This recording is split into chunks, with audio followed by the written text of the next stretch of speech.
জমিয়ত উলামা হিন্দক আনুষ্ঠানিকভাৱে মই এতিয়াই বুঢ়া আঙুলি এটা দেখুৱাই দিছোঁ। এই বুঢ়া আঙুলিটোত অসমীয়াৰ তেজ আছে, বীৰ্য আছে, সাহস আছে। এই মাদানীয়ে এসময়ত মই শিক্ষামন্ত্ৰী থাকোঁতে টেট শিক্ষকসকলৰ নিযুক্তি হ'ব দিয়া নাছিল। তৰুণ গগৈ ডাঙৰীয়াৰ লগত লগ লাগি আমাৰ অফিচাৰক ৰুমত মাতি নি কন্দুৱাইছিল। আজিও অফিচাৰগৰাকী অসমতে আছে। আজি আকৌ তেওঁলোকে কৈছে যে অসমৰ মুখ্যমন্ত্ৰীয়ে ৰিজাইন দিব লাগে, বৰখাস্ত হ'ব লাগে, তাৰ সিদ্ধান্ত অসমৰ মানুহে কৰিব, মাদানীয়ে কৰিব নোৱাৰে। মই পালেতো মাদানীকো বাংলাদেশত পঠাই দিম।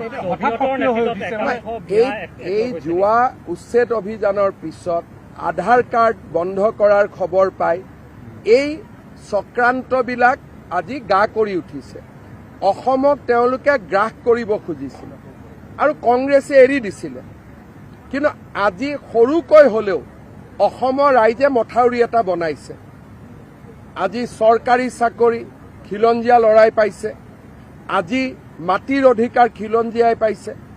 উচ্ছেদ যোন উচ্ছেদ হ'ব লাগে সি উচ্ছেদ হৈছে। য'ত আধাৰ যোনে পাব লাগে পাইছে, নাপাবলগীয়াই পোৱা নাই।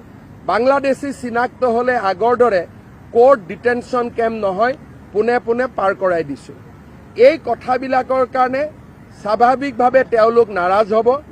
মোৰ কোনো আপত্তি নাই। জামিয়াত উলেমা হিন্দক মই মোৰ বুঢ়া আঙুলিৰ লগতো তুলনা নকৰোঁ।